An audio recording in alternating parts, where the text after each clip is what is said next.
ହଉ ପ୍ରଭୁଙ୍କ ମହାନାମର ଧନ୍ୟବାଦ ହଉ। ଗତ ଦିନରେ ଆମେ ଆଲୋଚନା କରିଥିଲୁ କୈନଙ୍କ ଭାଇ ହେବଲଙ୍କ ସମ୍ବନ୍ଧରେ, ଯାହାଙ୍କୁ କୈନ ବଧ କଲେ ଆଉ ତାଙ୍କର ଜୀବନୀ ଆମେ ଦେଖିଲୁ। ତାଙ୍କର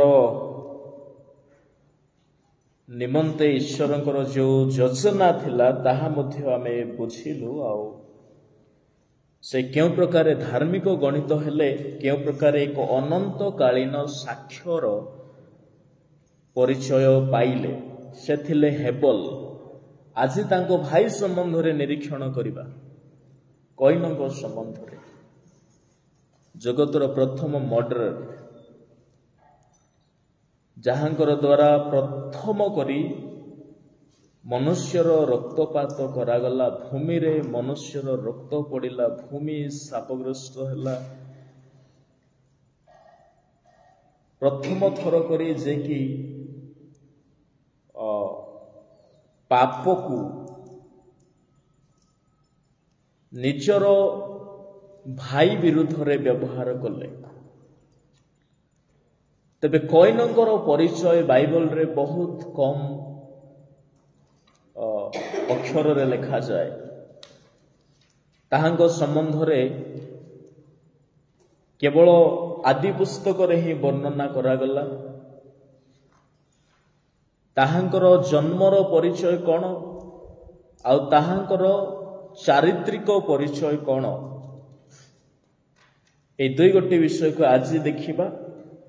ଆଉ ଗୋଟେ ସେସନରେ କୈନଙ୍କର ପଛରେ ପରମେଶ୍ୱରଙ୍କର କେଉଁ ପ୍ରକାରର ବିଷୟ ସାଧିତ ହେଲା ବା ପ୍ରଭୁ କ'ଣ କଲେ କୈନଙ୍କ ସମ୍ବନ୍ଧରେ, এই ବିଷୟକୁ ମଧ୍ୟ ଆମେ ଦୃଷ୍ଟିପାତ କରିବା। ତେବେ ଆଦି ପୁସ୍ତକ 4 ଅଧ୍ୟାୟ ଅନୁସାରେ, 4 ଅଧ୍ୟାୟର ଏକ ବାକ୍ୟ ଅନୁସାରେ ଲେଖାଯାଏ, ଅନନ୍ତର ଆଦମ ଆପଣା ଭାର୍ଯ୍ୟା ହବାଙ୍କର ସହବାସ କରନ୍ତେ ସେ ଗର୍ଭବତୀ ହୋଇ କୈନ ଅର୍ଥାତ୍ ଲାଭ ନାମକ ଗୋଟିଏ ପୁତ୍ର ପ୍ରସବ କରି କହିଲେ, ସଦାପ୍ରଭୁଙ୍କ ସାହାଯ୍ୟରେ ମୋହର ଏକ ନର ଲାଭ ହେଲା। ତେବେ ସର୍ବପ୍ରଥମେ ଆମକୁ ବୁଝିବା ପାଇଁ ଗୋଟିଏ ବିଷୟ ପଡ଼ିବ ଯେ କୈନଙ୍କର ଜନ୍ମର ବିଷୟ କ'ଣ ଅଟେ। ଗୋଟିଏ ଗର୍ଭରେ 2ଟି ସନ୍ତାନ ଥିଲେ। ଯାଆଁଳା ସନ୍ତାନ ଜନ୍ମ ହେଲେ, ଗୋଟିଏ ପ୍ରଭୁଙ୍କର ଗ୍ରହଣୀୟ ହେଲା, ଗୋଟିଏ ପ୍ରଭୁଙ୍କର ସମ୍ପୂର୍ଣ୍ଣ ଅନାଦର ହୋଇଗଲା, ଅଗ୍ରାହ୍ୟ ହେଲା। ସେ 2 ଜଣ ସନ୍ତାନ ମଧ୍ୟରେ କୌଣସି ବିଷୟର ମଧ୍ୟ ସାମଞ୍ଜସ୍ୟ ନଥିଲା। ଉଭୟ ପରସ୍ପର ପ୍ରତି ସମ୍ପୂର୍ଣ୍ଣ ବିପରୀତ ଥିଲେ। ହେବଲଙ୍କର ଚରିତ୍ର ଈଶ୍ୱରଙ୍କର ଧାର୍ମିକ ସମ୍ବନ୍ଧୀୟ, ଈଶ୍ୱରଙ୍କର ଧାର୍ମିକତା ଉପରେ ଆଧାରିତ, କିନ୍ତୁ କୈନଙ୍କର ତାହାର ବିପରୀତ ଥିଲା। କିନ୍ତୁ ଗୋଟିଏ ଗର୍ଭରେ ଜନ୍ମ ହେଲେ ମାନେ ବାଇବଲ ଅନୁସାରେ এই ଯେଉଁ 2ଟି ସନ୍ତାନର କଥା ଲେଖା ଅଛି, ବାଇବଲ ହେବଲଙ୍କର ପରବର୍ତ୍ତୀ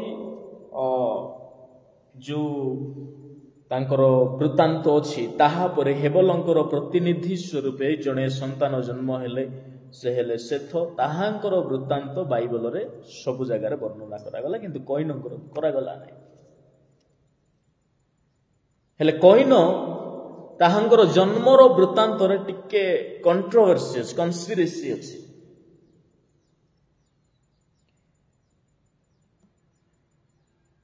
କୈନ ଜଣେ ଏମିତି ସନ୍ତାନ ଥିଲେ ଯେ କି ଆଦମଙ୍କର କୌଣସି ଚରିତ୍ର ତାଙ୍କଠାରେ ନଥିଲା। ସେ ମନୁଷ୍ୟର ଚରିତ୍ରଧାରୀ ମଧ୍ୟ ନଥିଲେ। ସେଥିପାଇଁ ତାଙ୍କଠାରେ ମାନବୀୟତା ହିଁ ଦେଖାଗଲା ନା, ନିଜର ଭାଇକୁ ମାରି ପକାଇଲେ। କେବଳ ଈଶ୍ୱରଙ୍କର କୌଣସି ଚରିତ୍ରର ବିଷୟ ତାଙ୍କଠାରେ ନଥିଲା। ବେଳେ ବେଳେ କହୁନାହାନ୍ତି, ମୋର ପିଲା ମୋର ଗୁଣ ଚରିତ୍ର ସବୁ ଧରି ପଳେଇ ଆସିଛି। କିନ୍ତୁ ଏଇ କୈନ ଟିକେ ଉଲ୍ଟା ହେଇଯାଇଛି। ନା ଈଶ୍ୱରଙ୍କର ଗୋଟିଏ ଚରିତ୍ର ତାଠାରେ ଅଛି, ନା ଆଦମଙ୍କର କୌଣସି ଚରିତ୍ର ତାଠାରେ ଅଛି। ବୁଝା ପଡୁଛି ମୁଁ କ'ଣ କହୁଛି? ତେଣୁକରି କୈନଙ୍କର ଜନ୍ମର ବୃତ୍ତାନ୍ତରେ ଲୋକଙ୍କୁ ଟିକେ ସନ୍ଦେହ ସୃଷ୍ଟି ହୁଏ ଯେ ହବା ଯେଉଁ ଆପଣା ଗର୍ଭରେ ଯେଉଁ ଗୋଟିଏ ସନ୍ତାନକୁ ଧରିଥିଲେ, ସେ ସନ୍ତାନ କାହାର ସନ୍ତାନ? ବାସ୍ତବରେ କାହାର ସନ୍ତାନ? कहीं मनुष्यर गोटे चरित्र मध्य देखा जाए ना कि ईश्वर कौन सी प्रकार चारित्रिक विषय गुण स्वभाव किसी नथिला एणु बाइबल प्रकाश करे प्रथम जोहन तहिर 3 अध्यायर 12 पदरे लिखा जाए कईनंकर जन्मर परिचय तहिरे लिखा जाए। पढ़ंतु कौन लिखा अछि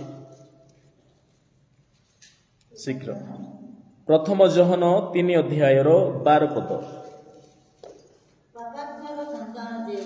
बस किए किए कहार संतान कईन पाप आत्मार संतान। देखो से दिन पाप हैला परे केड़े बड़ा गोटे मिस्टेक हेतिला मो सेथि पई कईन कथा कहला परे परे हबांक आड़क अग्रसर करिवि हबार गर्भरे पाप आत्मार गोटे संतान थिला एक आश्चर्य कथा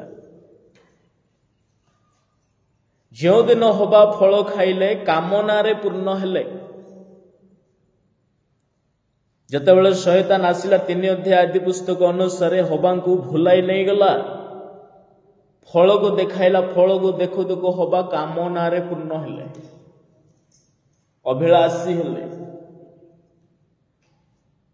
जो दिन हबांकर हृदय मध्यरे देह मध्यरे शयतानर कामना सृष्टि हैला प्रलोभन सृष्टि हैला देखा गला सही दिन शयतानर गोटे बीज हबांकर देहरे सृष्टि हैला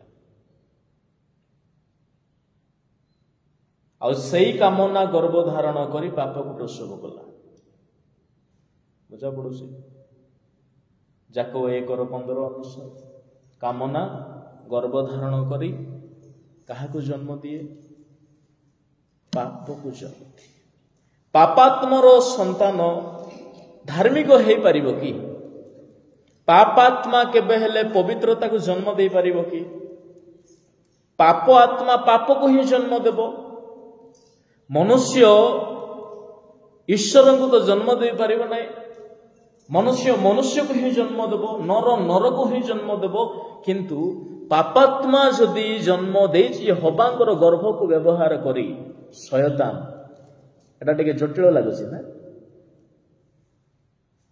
एटा बहुत गभीर कथा किछि लोक मानते ना किछि लोक विश्वास करते किंतु हबांकर गर्भ को व्यवहार करी शयतान ताहार गोटे संतान को जगत मध्य आनीसी बुझा पड़ला तो आ पापात्मा जते बेले जन्म दौछि माने से पाप को हो जन्म दो ता माने पाप को जन्म दिया गला से ता पूर्वर पाप कहा हृदय रे थिला लुसिफर हृदय रे थिला से पाप परवर्ती समय कहा हृदय भीतर को पसी आसिला हबा भीतर को आसिला सेई कामना गर्भ धारण करी पाप को जन्म देला और सेई पापर फल किए आदम रो संतान से नुहे कन्फ्यूजिंग के रही ना कहीं मनुष्यर गोटे गुण चरित्र मध्य कईन ठारे नथिला आ हबा जो कहले लाभ बोलिकी ना देले ओडिया बाइबल लिखा जाए कईन नामक गोटे पुत्र प्रसव करी कहले सदाप्रभु को साहाय्य मोहर एक नर लाभ हैला किंतु एई जो सेंटेंस ताहा एग्जैक्ट ट्रांसलेशन नुहे से ता तଳରେ गोटे कथा बा मु नर सदा प्रभु को लाभ करिछि बोली से हबा कहउछन्ती माने एठारे दुईटा विषय अछि एई शब्द को पढ़ू पढ़ू एमिति लागियो जे काले हबा परमेश्वर को धन्यवाद दौरान जे सदा प्रभु को साहाय्य मु गोटे संतान पाइली बोले किंतु उल्टा हेछि से सदा प्रभु पाखरे निजे माने प्राउडली कहउछन्ती जे परमेश्वर तुमे नर को सृष्टि करिथिलो किंतु मु मध्य नर गोटे को जन्म देछि बुझी पारले तो प्रभु तुमे नर को अर्थात आदम को सृष्टि कलो किंतु मु गोटे नर को सृष्टि करिछि जन्म देछि ए प्राउडली से परमेश्वरଙ୍କ निकटରେ କହିଛନ୍ତି ସେଟା परमेश्वरଙ୍କୁ धन्यवाद देना किंतु हेबल से आदमଙ୍କର संतान थिला मनुष्यर मानवीयता ठारे थिला कष्ट कौन जानी सद्भाव कौन जानी भल पाइबा कौन जानी परिवार कौन जानी ईर्षा परिवार लोक एते मात्रा ईर्षा करा जाई परिबो नै जे आमे ताहार जीवन को नै जीवु किंतु कोई नठारे से कौनसी विषय नथिला तेबे मो नेक्स्ट कहिबी कोई नठारे संपूर्ण भावरे शयतान रो कैरेक्टर थिला पापात्मार संतान परा केमती डिटो आकु जदि निरीक्षण करिवे कोइन को जदि देखिबे कोइन नामर अर्थ कोन लाभ गेट इक्वायर बोले लेख इंग्रजी रे कहा जाई परिबो किंतु कोइन केन बोले इंग्रजी रे कहନ୍ତି केन रो आ गोटे मीनिंग हला मेटल मेटल माने धातु आपण जानि छथि कोन बोल के स्मिथ रो अर्थ कोन जानि छथि केन रो ट्रांसलेशन हला स्मिथ माने कोन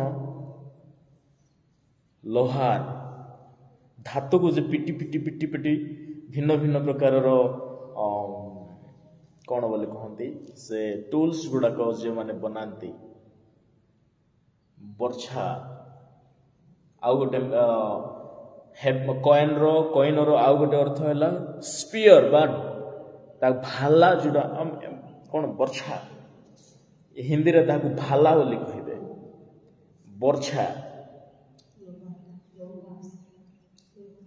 लोहार स्मिथ रो अर्थ है लोहार तेबे हेबलंकर अर्थ कौन थिला के कहिबे काई सदन में कहिथिले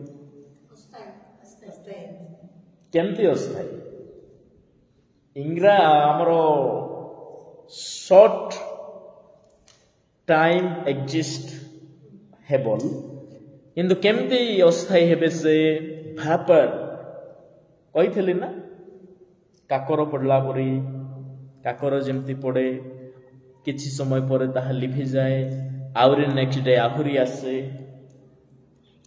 तबे देखंतु ए लोहा आउ ए भापर मध्य रे केते बड़ो तफात अछि एहा नरम अटे कि हेबल ए नरम थाए किंतु ए शक्त थाए तबे देखंतु शयतान आउ कोइन मध्य रे केमिति सामंजस्य अछि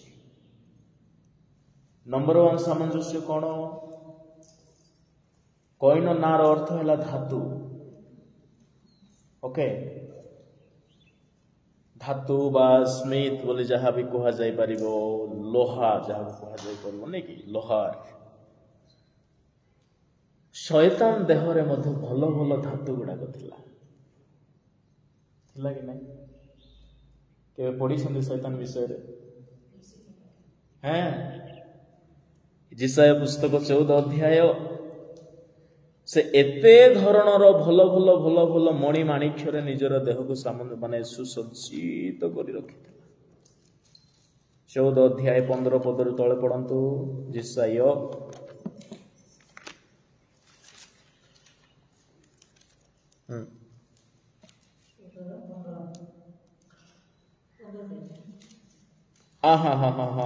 जिसाय नुह रुहंतु जिहिजिकल बाहर करंतु 28 अध्याय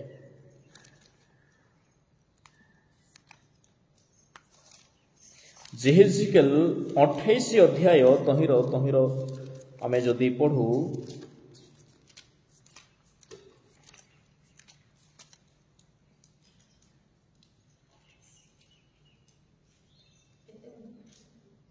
तेरह पद तुमे परमेश्वर को उद्यान एतन रे थिलो चुनी पितमणि हिरंग बहुज मणि तमे तो सूर्य कांत नील कांत पथरा मरकत आदि जागतीय बहुमूल्य वस्त्र सुवर्ण तुमर आच्छादन थिला सुवर्ण तुमर आच्छादन थिला माने केते गोटी बहुमूल्य प्रस्तर रे ताहार बदन आच्छादित हेकी थिला एहा थिला लुसिफर रो कथा ता माने ताठारे बहुमूल्य सुवर्ण रो विषय गुडाक थिला द्वितीय कैरेक्टर प्रथम कैरेक्टर मो जहा कहिले एबे आसीबा कोइन ऊपर टिके हम माने दृष्टिपात करिबा କୈନଙ୍କର ଚରିତ୍ର ମଧ୍ୟରେ ଆଉ ଗୋଟେ ବିଷୟ ଦେଖାଯାଏ ଯେ ସେ ଅତି ଉଚ୍ଚାଭିମାନୀ ମନୋଭାବ ତାହାଙ୍କର, ବେଶୀ ଉଚ୍ଚାଭିମାନୀ। ନିଜେ ଭୁଲ କରିଦେଲେ ମଧ୍ୟ ନିଜର ଭୁଲକୁ କେବେ ମାନିବେ ନାହିଁ, ଅଧମୁଖ ହେଇଯିବେ, କ୍ରୋଧ ହେଇଯିବେ, ଯାହାକି ଶୈତାନ ଭିତରେ ଥିଲା। ତେଣୁକରି ଯିଶାୟା ପୁସ୍ତକରେ ଲେଖା ଅଛି 14 ଅଧ୍ୟାୟରେ ଶୈତାନକୁ ପ୍ରଭୁ କହିଲେ, ତୁମେ ମନେ ମନେ କହିଥିଲ ଆମେ ସ୍ୱର୍ଗାରୋହଣ କରିବୁ। 14 ଅଧ୍ୟାୟର 13 ପଦ ଅନୁସାରେ ତୁମେ ମନେ ମନେ କହିଥିଲ ଆମ୍ଭେ ସ୍ୱର୍ଗାରୋହଣ କରିବା, ଆମେ ପରମେଶ୍ୱରଙ୍କ ନକ୍ଷତ୍ର ଗଣର ଊର୍ଦ୍ଧ୍ୱରେ ଆପଣା ସିଂହାସନ ଉଚ୍ଚୀକୃତ କରିବା, ଆମ୍ଭେ ଉତ୍ତର ଦିଗର ପ୍ରାନ୍ତ ସ୍ଥିତ ସମାଗମ ପର୍ବତରେ ଉପବିଷ୍ଟ ହେବା। ତା ମାନେ ଉଚ୍ଚାଭିମାନୀ ମନୋଭାବ, ରାଇଟ୍। ଦ୍ୱିତୀୟ କ୍ୟାରେକ୍ଟର ସମାନ ହେଲା। ଆଉ କଣ ଥିଲା? ଯେତେବେଳେ ଇଏ ହେବଲଙ୍କୁ ବଧ କରିଦେଇଛନ୍ତି କିଏ? କୈନ। ପରମେଶ୍ୱର ତାହାଙ୍କୁ ପଚାରିଲେ, 4:9 ଆଦି ପୁସ୍ତକ ତହିଁରେ ପଚାରିଲେ, ଅନନ୍ତର ସଦାପ୍ରଭୁ କୈନଙ୍କୁ ପଚାରିଲେ, ତୁମ୍ଭ ଭାଇ ହେବଲ କେଉଁଠାରେ? ସେ କଣ ବୋଲି କହିଲେ? ଅମୁକ ପାଖରେ ମାରିକି ଫିଙ୍ଗି ଦେଇଛି ବୋଲି କହିଲା କି? କଣ କହିଲା? ମୁଁ କଣ ମୋର ଭାଇର ରକ୍ଷକ? ତାମାନେ ଏ ମିଛ ମଧ୍ୟ କହି ଜାଣେ। ଆଉ ସାରା ଜଗତକୁ ଗୋଟିଏ ଶକ୍ତି ଯେ କି ପ୍ରବଞ୍ଚନା କରି ଆସୁଅଛି, ତାହା ହେଲା ଶୈତାନ, ପ୍ରବଞ୍ଚକ। ସେ ଶୈତାନର ନାଁ ହିଁ ପ୍ରବଞ୍ଚକ। ହବାଙ୍କୁ ମଧ୍ୟ ମିଛ କହିଲା। ସେ ହବାଙ୍କୁ ମଧ୍ୟ କହିଲା, ତୁମେ ଖାଉ ଖାଉ ମରିବ ନାହିଁ। ସେଦିନ ତ ଜୀବନ ହରାଇଲେ, ଅନନ୍ତ ଜୀବନ ହରାଇବା କହିଲେ ମରିବା ସହିତ ସମାନ ଅଟେ। ତାମାନେ କୈନ ମଧ୍ୟ ମିଛ କହେ, ଶୈତାନର ଚରିତ୍ରରେ ମଧ୍ୟ କଣ ଅଛି? ମିଛ ଅଛି। ତାପରେ ଦେଖନ୍ତୁ, ଇଏ ଯୋଉ କୈନ, ତାହାଠାରେ ଆହୁରି ଗୋଟିଏ ଗୁଣ, ତାହା ହେଲା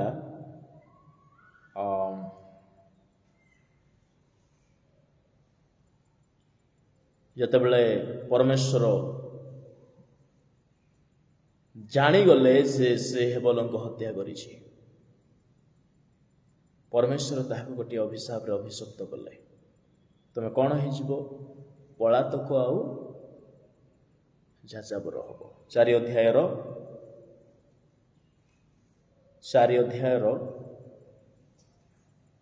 12 ପଦ। ଭୂମିରେ କୃଷିକର୍ମ କଲେ ହେଁ ତାହା ଆପଣା ଶକ୍ତି ଦେଇ ଆଉ ତୁମ୍ଭର ସେବା କରିବ ନାହିଁ। ତୁମେ ପୃଥିବୀରେ ପଳାତକ ଓ ଭ୍ରମଣକାରୀ ହେବ। ଆଚ୍ଛା, ପୃଥିବୀରେ କିଏ ଭ୍ରମଣ କରି କରି ବୁଲୁଛି କହିଲେ? ପୃଥିବୀରେ ଆଜିକାଲି କିଏ ଭ୍ରମଣ କରୁଛି? ଥରେ ପରମେଶ୍ୱରଙ୍କର ସନ୍ତାନ ମାନଙ୍କ ସହିତ ଅର୍ଥାତ୍ ଦୂତମାନଙ୍କ ସହିତ ଶୈତାନ ହିଁ ତହିଁ ମଧ୍ୟକୁ ଆସିଲା। ପ୍ରଭୁ ପଚାରିଲେ, ତୁମେ କେଉଁଠାରୁ ଆସିଲ? କଣ କହିଲା? ପୃଥିବୀର ଏଣେ ତେଣେ ମୁଁ ଭ୍ରମଣ କରି କରି ଆସିଲି। ତାମାନେ ଶୈତାନକୁ ମଧ୍ୟ ପ୍ରଭୁ ଶ୍ରାପଗ୍ରସ୍ତ କରିଥିଲେ, ସାପକୁ ଶାପଗ୍ରସ୍ତ କରିଥିଲେ। ସେମିତି କୈନକୁ ମଧ୍ୟ ଶୈତାନ ପରି ହିଁ ସମାନ ପ୍ରକାରର ଗୋଟେ ଅଭିଶାପ ଦିଆଗଲା, ତୁମେ ପଳାତକ ହେଇଯିବ। ଶୈତାନ ମଧ୍ୟ ବୁଲୁଛି, କୈନକୁ ମଧ୍ୟ ତଦ୍ରୂପ ଏକ ଅଭିଶାପ ଦିଆଗଲା। ଯେତେବେଳେ ଶୈତାନ ପାପ କଲା, ସ୍ୱର୍ଗରେ ଅଧର୍ମ କଲା, ବିଦ୍ରୋହ କଲା, ପ୍ରଭୁ ତାହାକୁ ସ୍ୱର୍ଗରୁ କାଢିକି ଫୋପାଡ଼ି ଦେଲେ, ମାନେ ବାହାର କରିଦେଲେ। ସେମିତି କୈନକୁ ମଧ୍ୟ ପ୍ରଭୁ ସେଦିନ ମନୁଷ୍ୟ ସମାଜରୁ ହିଁ ତୋଳିଦେଲେ। ବୁଝିପାରିଲେ? ତାମାନେ କୈନ ଆଉ ଶୈତାନ ମଧ୍ୟରେ କୌଣସି ପାର୍ଥକ୍ୟ ନାହିଁ। ତେଣୁକରି ସେ ପାପାତ୍ମାର ସନ୍ତାନ। ଆଦମଙ୍କର ଦେହର କୌଣସି ଆଦମ ଯେହେତୁ ମନୁଷ୍ୟ, ଏ ନର ଜାତି ମାନଙ୍କ ଠାରୁ ଉତ୍ପନ୍ନ କୌଣସି ସ୍ୱଭାବ କୈନଙ୍କ ଠାରେ ନଥିଲା। केवल परमेश्वर विषय को कौन से विषय नथिला कईन ठारे नथिला तेणुक जन्म कह जाए से पापात्मार संतान जो दिन से फल खाइले से दिन ही से कामना द्वारा हवा गोटे शैतान गोटे पिला को निजर गर्भरे धरी तेबे मो प्रिय प्रभुंकर दासीगण आउ केते गोटी चारित्रिक कथा माने आलोचना करिबा एटा तो यही सबू आम्भ मानक प्रमाण दिए जे कईन आउ शैतान मध्य थिबा सामंजस्य जार पिला तार पराग हेबो कि नाही नर जदि जन्म हबो आदमंगर पिला जदि हेई थांता तेबे आदम परि सब स्वभाव आनी थांता सेटा तो देखा गला नाही किंतु आत्मांकर संतान जदि हेई थांता परमेश्वरंकर आडरू जदि हेई थांता तेबे केबे हेले से धार्मिक को रक्तपात करि न थांता कहीं हेबल कहले से पवित्र आत्मांकर प्रतीक थिले जगत मध्यरे धार्मिकतार एक चिन्ह थिले ताहाको ही बोध करिछि ता माने पितरंकर कहिबा भाषा रे प्रथम पितर 2 अध्याय 11 पद अनुसार से दिन म जहा कहू जे आत्मा और शरीर मध्यरे थिबा युद्ध शारीरिक विषय आत्मा को विरुद्ध रे युद्ध करे जेमिति के करिछि कईन हेबलंक विरुद्ध रे करिछि तेबे एहा थिला ताहांकर केते गोटी चरित्र मध्यरु माने तांकर जन्मर वृत्तांत संबंध रे कईनकर केते जन को अबुझा रहिला कहले बुझी गले तो एटा हां 2:11 कोन लिखा अछि हां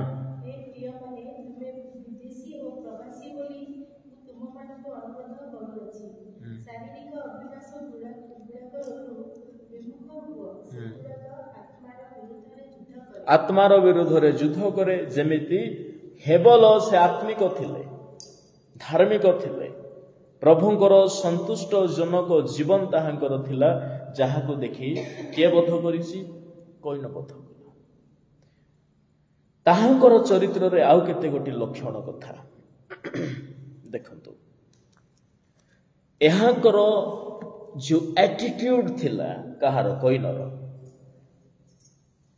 ईश्वर दुई दुई ताहांकु अनुग्रह कले थरे ताहांकु परिवर्तन करिवा पाए किंतु एहांकर एटीट्यूड रे परिवर्तन हेबार कोनोसी प्रकारर चिन्ह नथिबा माने इम्प्रॉपर एटीट्यूड टुवर्ड गॉड ईश्वरक आडकु अनुपयुक्त व्यवहार सावधान हेबे यदि आमे प्रभुंकर भय भक्ति रे बंचुछु मांडलिक जीवन काटुजुबा प्रभु को पाइछु माने हमर एटीट्यूड रे ईश्वरंकर दृष्टि रे ताहा यथार्थ देखा जिबा दरकार नहेले के जाने कईनंकर सदृश्य जीवन आमानक भितरे आसी जाई पारे एहारो एटीट्यूड देखंतु दुईटा एटीट्यूड से गोटे हला भारी क्रोध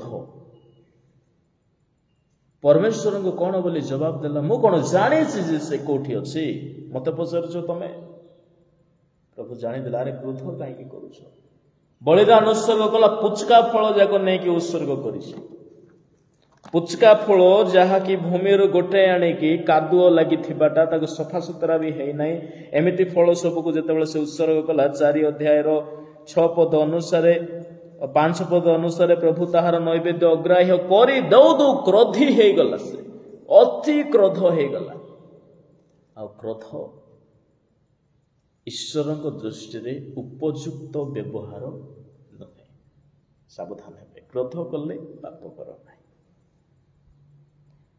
से निजको से दिन राखिबा कथा रे मो टिके भलो बलिदान करि न पारिबा द्वारा प्रभु अग्राह्य कले किंतु निजर भाई रो बलिदान जेहेतु ग्राह्य होइछ भाई ऊपर रिसा निजे तो किसी करि पारला नै भाई को रागी जाउछि ताहार ग्राह्य हे गला बोली से दिन ठारो निजर भाई ऊपर ताहार क्रोध प्रथम कथा है क्रोध द्वितीय विषय देखंतु ताहार जो एटीट्यूड रे आउ गोटे विषय देखा जाए जे निजर भूल को से केबे हेले माने नाइ ନିଜର ଭୁଲକୁ କେବେ ହେଲେ ମାନେ ନା। ପ୍ରଭୁ କଣ ବୋଲି କହିଲେ ତାକୁ ସେ 6 ପଦ ତହିଁରେ ସଦାପ୍ରଭୁ କଇନକୁ କହିଲେ, ତୁମ୍ଭେ କାହିଁକି କ୍ରୋଧ କରୁଅଛ ଆଉ କାହିଁକି ଅଧମୁଖ ହେଉଅଛ? ସତ୍କର୍ମ କଲେ କି ତୁମ୍ଭେ ଊର୍ଦ୍ଧ୍ୱମୁଖ ହେବ ନାହିଁ? ସତ୍କର୍ମ ନ କଲେ ପାପ ଦ୍ୱାରରେ ଛକି ଥାଏ, ତୁମ୍ଭ ପ୍ରତି ତାହାର ବାସ୍ନା ରହିବ, ମାତ୍ର ତୁମ୍ଭେ ତାହା ଉପରେ କର୍ତ୍ତୃତ୍ୱ କରିବ। କଣ ଲେଖାଗଲା? ଯେ ପ୍ରଭୁ କହିଲେ, ଏଠାରେ ପ୍ରଭୁ ତାହାକୁ ଗୋଟିଏ ଚାନ୍ସ ଦେଲେ। ଦେଖରେ ବାବୁ, ତମେ କ୍ରୋଧ କର ନାହିଁ। ଗୋଟିଏ ବଳିଦାନ ଗ୍ରାହ୍ୟ ହେଲା ନାହିଁ, କଣ ଅସୁବିଧା ହେଇଗଲା? ପ୍ରଭୁ ଚାନ୍ସ ଦେଲେ, ତାମାନେ ଏଠାରେ ପ୍ରଭୁଙ୍କର ଗ୍ରେସ୍ ମଧ୍ୟ ସେ ପାଇଲା, କିନ୍ତୁ ନିଜକୁ ଚେଞ୍ଜ କଲା ନାହିଁ, କନଫେସ୍ କଲା ନାହିଁ। ତାଠାରେ ପରିବର୍ତ୍ତନ ହେବାର ଗୁଣ ହିଁ ନଥିଲା। ଏ କ୍ରୋଧ କରିଛି। ଆଉ ବାଇବଲରେ ଜ୍ଞାନୀ ସଲୋମନ ଗୋଟିଏ ସୁନ୍ଦର ପ୍ରବଚନ ସେ ଦେଲେ। ହିତୋପଦେଶ ତହିଁର 4 ଅଧ୍ୟାୟର 23 ପଦରେ ଗୋଟିଏ ସୁନ୍ଦର କଥା ଲେଖାଯାଏ। କେହି ବାହାର କରୁଛନ୍ତି? ପଢନ୍ତୁ। ହିତୋପଦେଶ 4ର 23 ପଦ।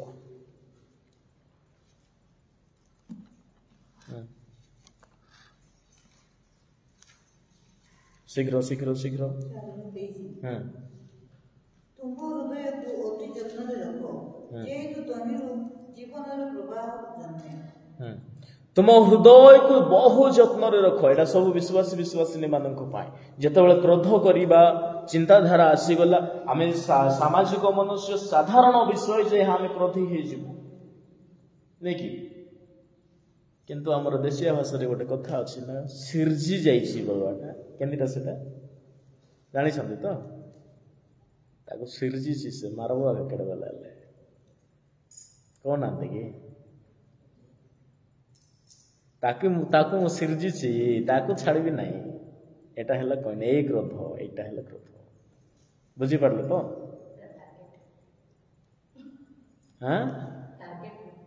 ଟାର୍ଗେଟ ସିର୍ଜିଛି ବୋଲେ ଅଧିକ ଭଲ ଭାବେ ବୁଝି ହେବ। କାହିଁକି କୋରାପୁଟିଆ ଲୋକଙ୍କୁ ଏଇ ଲାଙ୍ଗୁଏଜ ଭଲ। ଟାର୍ଗେଟ କରିବା ବୋଲେ ହଁ ଠିକ ଅଛି, ଟାର୍ଗେଟ ମଧ୍ୟ ସଠିକ ମାନେ ବୁଝଣୀୟ ଭାଷା ହିଁ ହେଇପାରେ, କିନ୍ତୁ ଇଏ ଟିକେ ଅଲଗା। ଏମିତି କ୍ରୋଧ ଧରିଛି ଯେ ସେ କ୍ରୋଧ ତାର ଭିତରେ ସବୁବେଳେ ତାକୁ ଛଟପଟ କରୁଛି।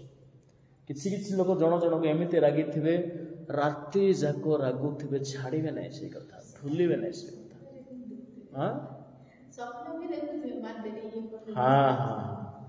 ମାଇଣ୍ଡ ମାନେ ତାହାଙ୍କର ହୃଦୟ ଭିତରେ ପୁରା ଛନ୍ଦି ହେଇଯାଇଥିବ ଗୋଟେ ଗୋଟେ ଈର୍ଷା। ଏମିତି ଈର୍ଷା ଇଏ ଧରି ଦେଇଛି। କିଏ କହିନ? 3 ଅଧ୍ୟାୟ 1 ଯୋହନ 15 ପଦ ଅନୁସାରେ ଯେ ଭାଇକୁ ତୁଚ୍ଛ କରେ ସେ ନରଘାତକ। ଯେ କେହି ଆପଣା ଭାଇକୁ ଘୃଣା କେବଳ କରେ ତେବେ ସେ ନରଘାତକ। ତାମାନେ ହେବଲକୁ ସେଦିନ ସେ 2 ଥର ହତ୍ୟା କରିଛି। ମାଟିରେ ତ ହତ୍ୟା କଲା, ଦେହରୁ ଅଲଗା କରିଦେଲା ତାହାକୁ, କିନ୍ତୁ ମନରେ ତ କେବେଠୁ ମାରି ସାରି ଦେଇଥିଲା ସେ। ଏତେ କ୍ରୋଧ ସେ। ସାବଧାନ ହେବେ। ଏଣୁକରି କ୍ରୋଧ କଲେ ପାପ କର ନାହିଁ। ଏଫେସୀୟ ପତ୍ରରେ ଲେଖା ଅଛି 4 ଅଧ୍ୟାୟର 27-28 ପଦ ମାନଙ୍କରେ, କ୍ରୋଧ କଲେ ପାପ କର ନାହିଁ। ସୂର୍ଯ୍ୟ ଅସ୍ତ ହେଉଣ ହିଁ କ୍ରୋଧ ଛାଡ଼ି ଦିଅ। କ୍ରୋଧ ଏଇଟା ଶୟତାନର ଆଟିଟ୍ୟୁଡ ଅଟେ, ଏହା ଈଶ୍ୱରୀୟ ନୁହେଁ। ଧର୍ମ ପରାୟଣରେ ବଞ୍ଚୁଥିବା ଲୋକମାନଙ୍କ ପାଇଁ କ୍ରୋଧଟି କୌଣସି ପ୍ରକାରେ ଉପଯୁକ୍ତ ନୁହେଁ।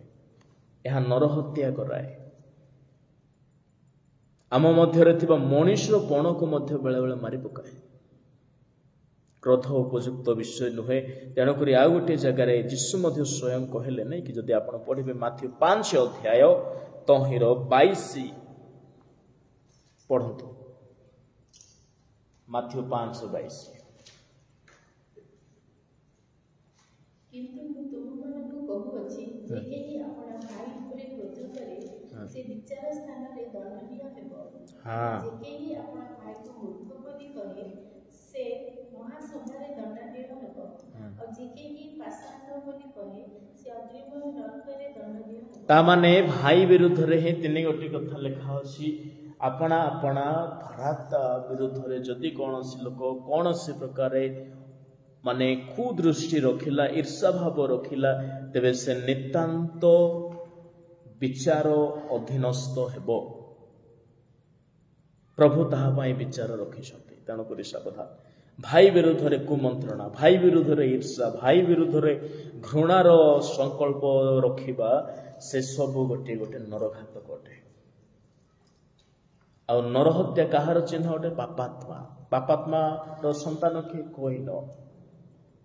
Okay, number 1। ନମ୍ବର 2, ମୁଁ ଯାହା କହିଲି ଯେ ନିଜର ଭୁଲକୁ କେବେ ସେ ମାନେ ନାହିଁ, ଅର୍ଥାତ୍ ସ୍ୱୀକାର କରିବାର ଗୁଣ ତା ଠାରେ ନାହିଁ।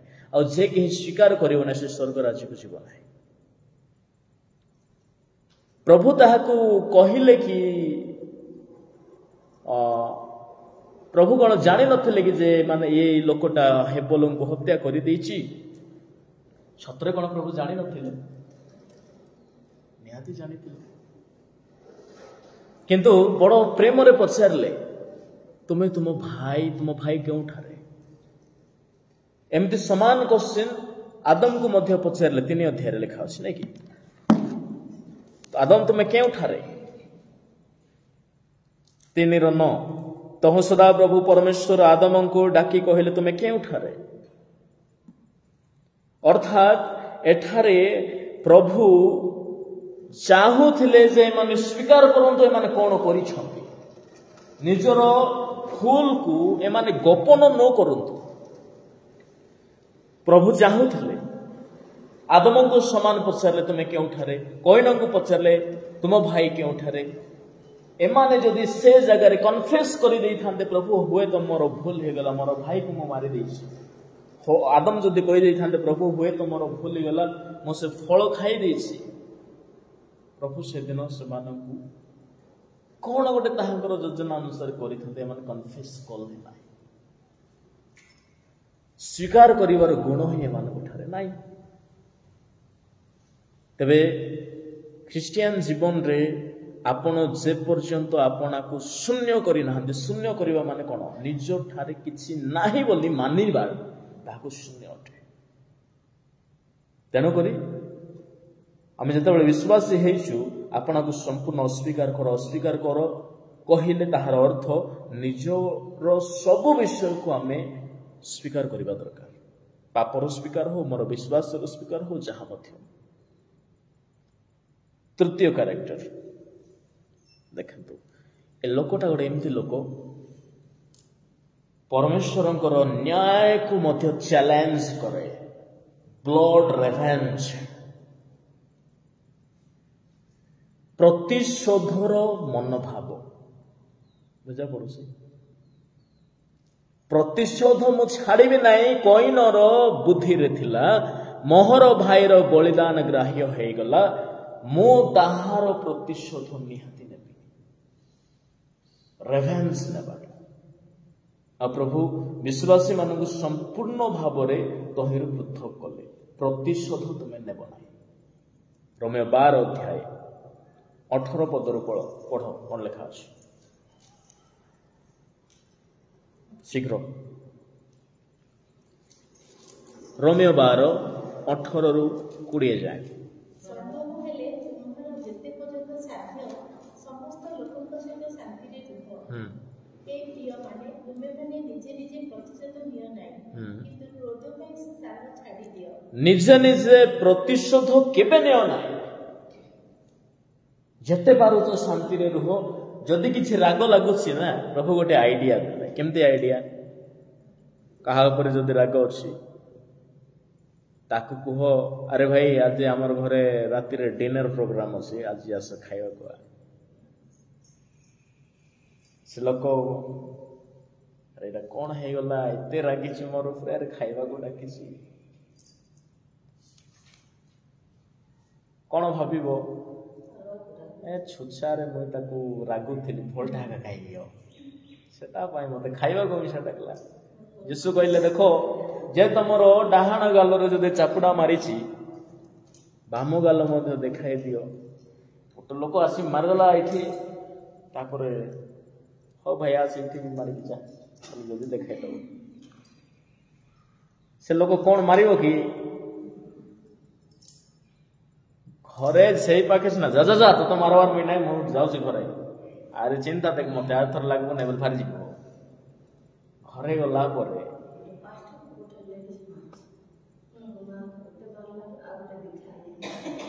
हाँ सेटा कोई नर संतान माने प्रतिशोध नेबाटा गोटे गाल रे तो मारली आइरी गोटे गाल देखाइला कि ताकू छाड़बी कि मुई बोल मार देछि से नहीं कि दुईटा गाल रे मारिछि जदी हेले जदि से लोक घर को जीव केबे नले केबे भाबिबो मु आज एमती लोक को हाथ उठैली जे कि मोर माड खाइला परे मते पदे कथा न कहि कि मते आ गोटे गाल से देखाइदेला निश्चित भलटा है